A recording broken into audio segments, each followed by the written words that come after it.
한 주간 잘 지내셨습니까? 사순절을 보내고 우리가 오늘 종료주일을 맞이합니다. 곧 있으면 우리에게 부활절이 다가올 텐데 금년 한 해의 부활절은 우리에게 많은 것들을 생각하게 해줍니다. 참신앙이 무엇인가? 우리가 어쩌면 세상의 종말과 같은 그런 시간들을 지나고 있는데 이럴 때일수록 내 신앙과 믿음을 한번 깊이 돌이켜볼 수 있는 그런 시간이 되었으면 좋겠습니다. 모든 것이 다 멈춰선 지금 여러분 우리의 삶도 멈추고 한번 우리가 가는 길이 어디인가, 지금 우리는 어디에 서 있는가를 생각해 봐야 할 시간입니다. 요즘 SNS 소개되어지는 아프리카의 문인 무스타파 달렙이라고 하는 사람이 쓴 글이 하나 있습니다. 굉장히 감동적이고 시사하는 것이 많아서 오늘은 그것을 읽는 것으로 설교를 시작할까 합니다. 아무것도 아닌 그 하찮은 것에 의해서 흔들리는 인류, 그리고 무너지는 사회, 코로나 바이러스라 불리는 작은 미생물들이 지구를 뒤덮고 있다. 보이지 않는 어떤 것인가가 나타나서 자신의 법칙을 고집한다. 그것은 모든 것에 새로운 의문을 던지고 이미 안착된 규칙들을 다시 재배치한다. 전혀 다르게 그리고 새롭게. 서방의 강국들이 시리아, 리비아, 예멘에서 얻어내지 못한 전투를 멈추게 하는 것들, 휴전하게 하는 것들을 이 조그만 미생물은 해내었다. 알제리 군대가 못 막았던 리프 지역의 시위를 이 바이러스는 종지부를 찍게 만들었다. 기업들이 해내지 못한 일도 해냈다. 세금을 낮추게 하고 아니면 혹은 면제하게 하고 무이자로 대출을 하게 하고 투자기금을 끌어오기도 하고 원료 가격을 낮추기도 하고 시대와 조합들이 못 얻어낸 유류 가격을 낮추고 프랑스에선 사회 보장 강화를 이루어냈다. 이 작은 미생물이 한 것이다. 순식간에 우리는 매연 공기 오염이 줄었음을 깨닫게 되었고 시간이 갑자기 생겨 뭘 할지 모르는 정도가 되었다. 부모들은 하루 종일 집에 있으면서 자신의 아이들에 대하여 알기 시작했고 아이들은 집에서 가족과 함께하는 시간에 대하여 배우기 시작했으며 일은 이제 더 이상 삶의 우선이 아니고 여행이나 여가도 성공한 삶의 척도가 아닌 것을 깨닫기 시작했다. 우리는 그 침묵 속에서 스스로를 돌아보기 시작했으며 약함과 연대성이란 단어의 가치에 대하여 이해하기 시작했다. 우리는 가난하거나 부자거나 모두 한 배를 타고 있음을 알게 되었다. 시장의 모든 물건들을 마음껏 살 수 없으며 병원은 10,000원으로 가득 차 있고 더 이상 돈으로 해결되는 문제들이 아닌 것을 깨닫게 되었다. 코로나 바이러스 앞에서는 우린 모두 똑같이 연약한 존재일 뿐이라는 것도, 외출할 수 없는 주인들 때문에 차고 안에는 최고급 자동차들이 잠자고 있으며 그런 식으로 단 며칠만으로 세상에는 이전에는 실현 불가능해 보였던 사회적 평등이 이루어졌다. 공포가 모든 사람을 사로잡았다. 가난한 이들에게부터 부한 사람에 이르기까지 힘 있는 사람들에게까지 공포는 자리를 옮겨갔다.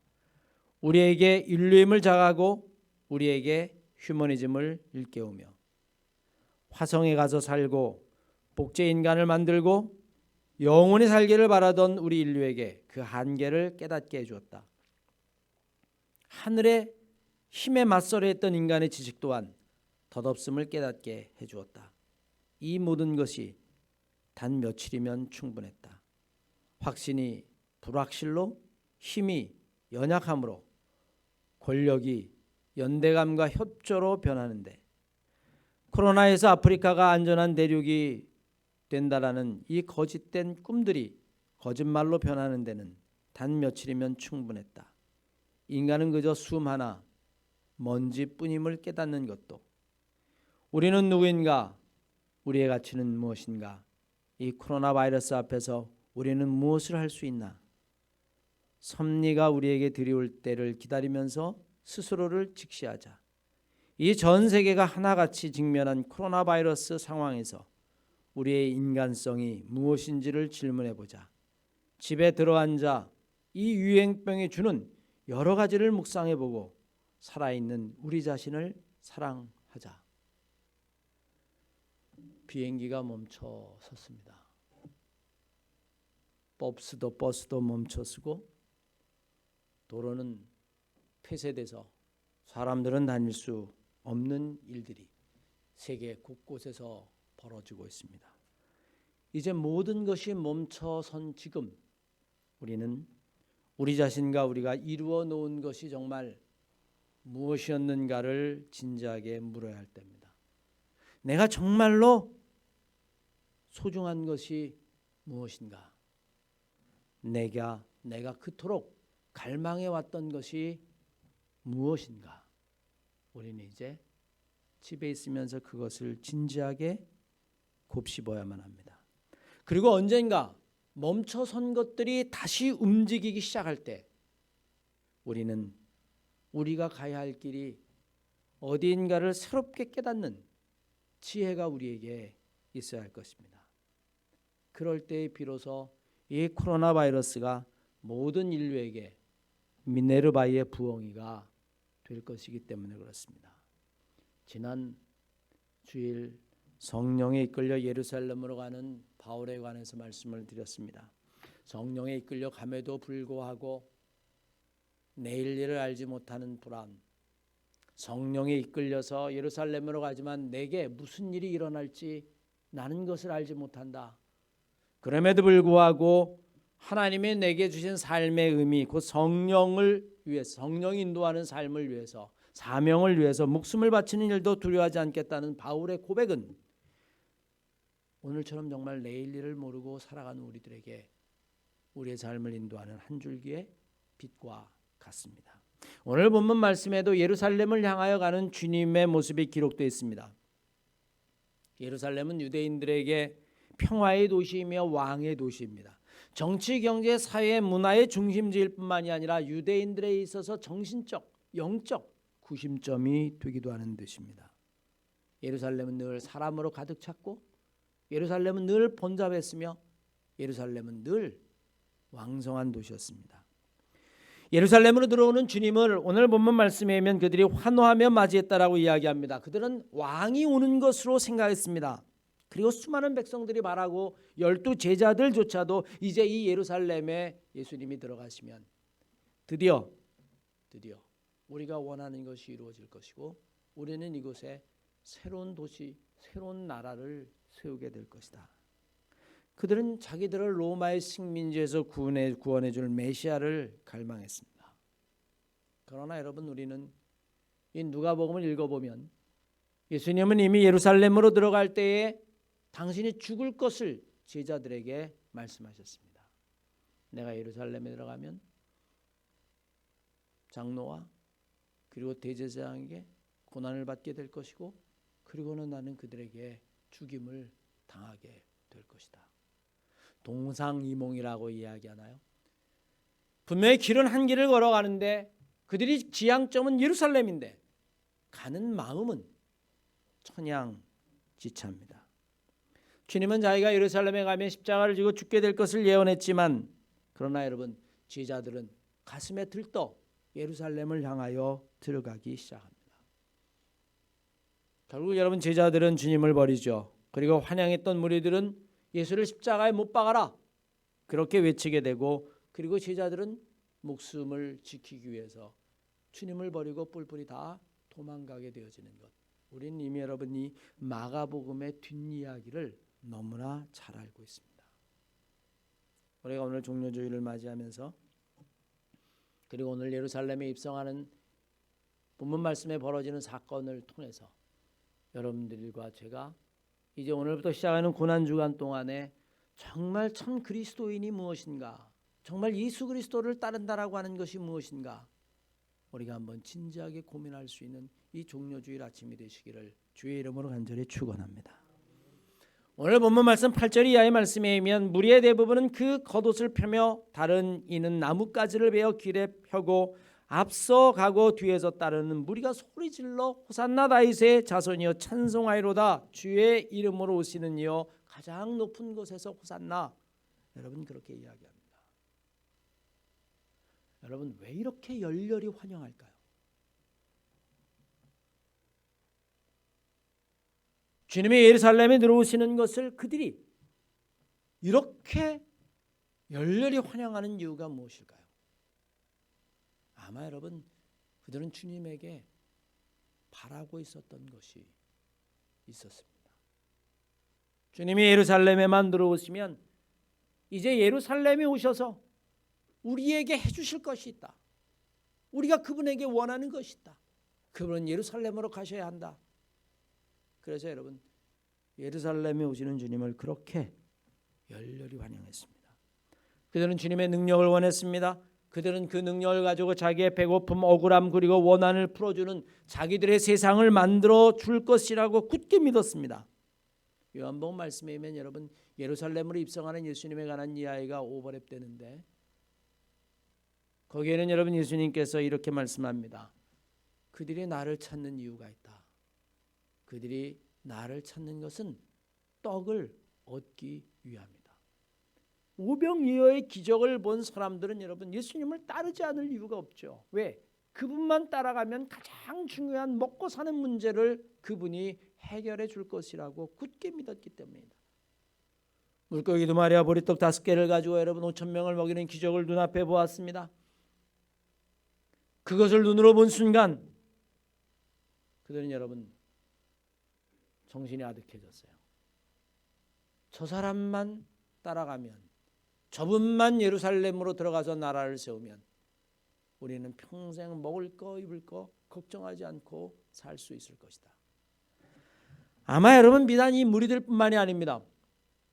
오병이어의 기적을 경험한 무리들뿐만이 아니라 예수님을 따라가는 12 제자들도 마찬가지였습니다. 그래서 여러분 그들이 예루살렘 입성을 바로 앞두고는 이제 하루나 이틀만 있으면 예루살렘에 들어가는데 이제 예루살렘에 가면 예수님이 저 능력을 가지고 분명히 나라를 세울 건 분명한데 그러면 누가 오른편에 앉을 것이냐 누가 왼편에 앉을 것이냐를 가지고 길에서 다투었던 사건들을 여러분 너무나 잘 알 겁니다. 모든 사람은 자기가 원하는 세상이 있습니다. 그리고 자기가 원하는 것이 하나도 남김없이 이루어졌을 때 우리는 그것을 천국이라고 부르죠. 이제 여러분 곧 있으면 4월 15일 날 우리가 총선을 하게 되죠. TV에서 유세하는 것을 보면서 여러 가지 오버랩이 되는데 사회적 거리두기를 그렇게 이야기하는데 여러분 거기에 나와 있는 정치인들 보면 사회적 거리두기는 고사하고 여러분 서로 얼싸안고 악수하고 1m도 안 되는 데서 격려하고 화이팅을 외치고 그런 모습을 보면서 도대체 사회적 거리두기는 누가 해야 하는 것인가? 여러분 식당 한번 가보십시오. 여전히 우리는 식당 가면 꽉 차서 그렇게 여러분 음식을 먹습니다. 미국 같은 경우는 여러분 지금 뉴욕 모든 식당, 모든 음식점 다 폐쇄했습니다. 도대체 우리는 사회적 거리두기를 누가 해야 하는가? 교회만 사회적 거리를 두어야 하는가? 정치인들은 거기에서 열외인가? 여러분 정치인들이 여야가 나누어서 정치하는 모습을 바라볼 때에 그들은 그들이 원하는 세상이 있습니다. 우리가 정권을 잡아야 하고 내가 국회의원이 돼야 하고 그래야 여러분이 살만하고 그리고 우리는 여러분 그 선택을 하게 될 텐데 누구를 뽑는 것이 내게 가장 유리한 선택인가를 보고 선택하게 될 겁니다. 어떤 여러분 국회의원도 그렇게 공약하지 않았지만 여러분 누군가가 나서서 여러분들 그냥 평생 먹고 사는 거 조금도 걱정하지 않게 해드리겠습니다. 저는 여러분 그 사람 찍을 것 같아요. 여러분 안 그렇습니까? 아마 예수님에게 기대했던 것들이 그런 것이 아니었을까? 종려나무 가지를 흔들고 호산나 다윗의 자손이여 무리들이 그렇게 외치며 예수님을 따라갔었을 때에 그들은 예수님이 정말 예루살렘에 왜 들어갔는지를 이해한 것이 아니라 저분을 따라가면 내가 원하는 것을 다 이루어준다. 병든 자를 고치고 오병이의 기적을 통해 가지고 먹을 것을 다 해결해 주고, 그러니 여러분 그를 따라가지 않을 이유가 하나도 없죠. 2000년 전의 물이나 2000년이 지난 지금 물이나 그런 무리는 여러분 어디에나 다 있는 법입니다. 이제 여러분 예루살렘에 입성하시면서 주님이 원하시는 것을 살펴보아야 합니다. 주님은 이미 예루살렘의 고난을, 죽음을 이야기하셨습니다. 복음서 22장 말씀에 보면 주님이 십자가에 달려 돌아가실 것을 예언했을 때에 베드로가 예수를 붙잡고 향변하여 이르되 주여 그리 마옵소서, 이 일이 결단코 주님에게 이루어지지 아니하리이다. 그러자 여러분 예수님께서 돌이키시며 베드로에게 하신 말씀을 여러분 기억하실 겁니다. 사탄아, 뒤로 물러가라. 너는 나를 넘어지게 하는 자로다. 너는 지금 하나님의 일은 생각하지 아니하고 너는 사람의 일만 생각하는도다. 주님이 십자가에 달려 돌아가신다라고 이야기했었을 때 여러분 그것을 왜 하나님의 일은 생각하지 아니하고 사람의 일을 생각한다 그러면서 여러분 베드로를 주님이 책망하셨을까요? 주님이 예루살렘에서 정말 원하셨던 것이 있습니다. 그건 사람의 일이 아니라, 사람의 나라가 아니라 하나님의 일, 하나님의 나라를 주님이 원하셨던 까닭입니다. 그건 무리들이 원했던 것과는 여러분 전혀 다른 것이죠. 무리는 자기들의 세상을 원했습니다. 이미 출발할 때부터 그렇습니다. 무리들은 주님이 왕처럼 예루살렘에 입성하기를 원했습니다. 10절 이하의 말씀에 보면 열렬히 환영한 것도 그렇습니다. 그래서 종려나무 가지를 흔들고 겉옷을 피고, 그래서 여러분 나무 가지를 깔아서 예수님이 오시는 그 길을 장식했어요. 이게 바로 여러분들이 잘 아시는 레드 카펫입니다. 뭐 칸 영화제나 아니면 여러분 유명 영화제에 보면 레드 카펫이라서 양탄자가 여러분 쫙 깔려 있지 않습니까? 그리고 주인공은 그 레드 카펫을 밟으면서 가는 거예요. 그 유래를 아십니까? 그 유래는 로마의 왕이 전쟁에서 승리하고 돌아와서 로마의 개선 장군으로 들어올 때에 그들은 여러분 로마의 궁궐로 들어가는 모든 길에다가 양탄자를 깔았어요. 붉은색 양탄자를 깔았습니다. 왕의 권위를 상징하는 그 레드 카펫이에요. 적어도 예수님이 들어올 때에 무리들은 여러분 예수님을 그렇게 환영하기를 원했습니다. 레드 카펫으로 당신은 우리의 주인공입니다. 당신은 우리의 히어로입니다. 우리는 당신을 열렬히 환영합니다.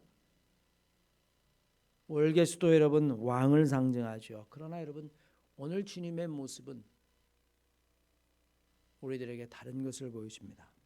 5절 이하의 말씀에 시온의 딸에게 이르되 왕이 임하나니 그는 겸손하여 낙이 곧 멍에 매는 짐승의 새끼를 탔다라고 이야기합니다. 이미 들어갈 때부터 죄송한 이야기지만 여러분 뻐그러지기 시작한 거예요. 그들은 왕이 오기를 원했는데 예수는 겸손한 나귀의 새끼를 타고 지금 예루살렘으로 들어가고 계시다라고 하는 사실입니다. 우리가 원하는 것과 예수님이 원하는 것 사이에는 큰 차이가 있어요. 시간이 지나면 여러분 이것은 정면으로 충돌할 수밖에 없습니다. 문제는 일어나기도 했습니다. 왜? 그들이 원하는 것과 주님이 원하는 것은 여러분 근본적으로 달랐기 때문입니다. 우리는 여러분 이미 결론을 알아요. 네 생각과 내 생각이 다르면 어떻게 해요? 갈라서야죠. 네 생각과 내 생각이 다르면 우리는 어떻게 합니까? 싸워야죠. 네 생각과 내 생각이 다르면 어떻게 합니까? 우리는 버려야죠. 우리들은 예수를 버리기 시작합니다. 주님의 뜻을 이해하지 못하고 그리고 예수를 따라갔던 여러분 수많은 무리들을 보십시오. 자기의 뜻이 이루어지지 않는 순간에 무리들은 여러분 오히려 예수님을 십자가에 못 박아라 라고 이야기합니다.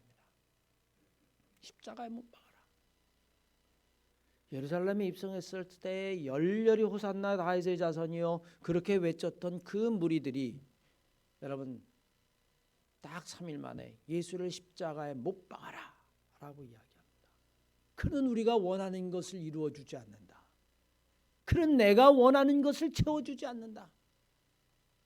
그는 우리에게 전혀 쓸모없는 사람이다. 그를 십자가에 못 박아라. 여러분이 아시는 것처럼 못된 살인자가 있었습니다. 바라바라고 하는 살인자죠.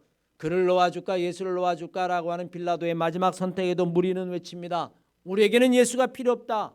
내 뜻을 이루어주지 않는 예수는 필요 없다. 그는 십자가에 못 박아라. 호산나를 외치던 무리들은 자기의 입맛에 맞지 아니하고 자기가 원하는 것을 이루어주지 않는 예수를 가차없이 죽이라고 이야기합니다. 십자가에 못 박아라. 그들은 여러분 하나님의 나라를 원하지 않았어요. 그들은 정말로 주님이 원하는 것들을 원하지 않았습니다. 그들은 자기가 원하는 것들을 주님에게 강요했습니다. 우리에게 떡을 주지 않는다면, 우리에게 해방을 주지 않는다면, 내가 원하는 세상을 만들어주지 못한다면 우리는 당신을 십자가에 못 박아버리고 말 겁니다. 우리가 원하는 걸 주든지 아니면 당신은 십자가에 못 박혀야 할 것입니다. 하나님의 나라는 없습니다. 자기의 나라만 있을 뿐이죠. 제자들이 여러분 도망간 이유가 어디에 있을까요? 정신을 차려보니 자기들이 꿈꿨던 세상은 풍지박산이 났습니다. 무리는 예수를 죽이라 하고 주님은 빌라도에게 고통을 당하기 시작하고 그들은 아마 망연자실했을 겁니다. 우리가 이러려고 예루살렘에 들어왔던가? 우리가 이러려고 지난 3년을 이 예수라고 하는 인물을 따랐던가? 우리가 그동안 따랐던 그 모든 것들은 무엇인가? 나라도 살자. 제자들은 흩어지기 시작합니다. 도망가기 시작합니다. 예수를 버리기 시작합니다. 베드로는 나는 그 사람을 정말 모릅니다. 나는 그 사람과 함께 다녀본 적도 없습니다. 내가 맹세하건대 나는 예수라고 하는 사람을 들어본 적도 없습니다. 여러분, 누가복음에 보면 그 모습을 주님이 보고 계셨다라고 설명을 합니다. 베드로는 닭이 우는 소리를 듣고 바깥에 나가서 통곡하게 되죠. 베드로가 예수 그리스도를 버린 이유, 여러분 한번 곰곰이 생각해 보십시오. 고난 주간 동안에 우리가 묵상해야 된 것이 예수님이 당하신 순환뿐만이 아닙니다. 왜 제자들은 뿔뿔이 흩어졌을까? 왜 그 많은 무리들은 그렇게 열렬히 환영하다가 예수를 십자가에 못 박아라 그렇게 이야기했을까?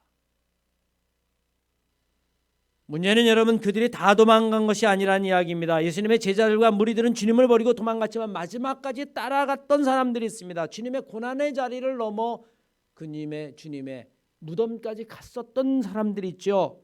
우리들이 아는 마태복음 27장 55절 이하의 말씀에 보면 그 인물들을 이렇게 이야기합니다.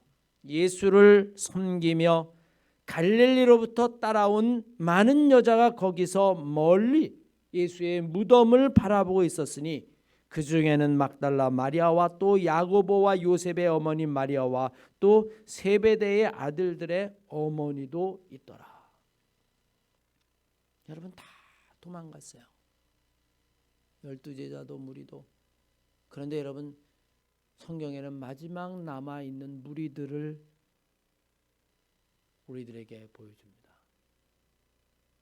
연약한 여자들.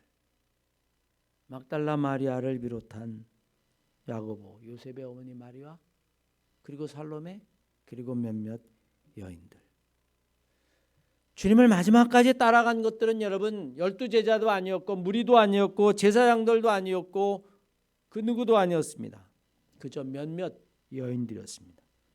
그들은 주님이 당하신 고난, 십자가의 마지막까지 있었을 뿐만이 아니라 무덤의 장사 지내는 그 순간까지도, 어느 무덤에 묻히는 것까지도 볼 수 있는 유일한 예수 그리스도의 부활의 증인이에요. 우리가 다음 주에 여러분 이어서 보겠습니다만 그들은 최초의 부활의 증인이 되죠. 부활의 모습을 보는 사람이 됩니다. 죽음의 순간에도 주님을 떠나지 않았던 그 여인들이 정말 부활을 처음 경험하는 주인공이 된단 말입니다. 사랑하는 한마음교회 성도 여러분, 우리는 여러분이 코로나 바이러스 이후에 세상이 어떻게 바뀔지 모릅니다.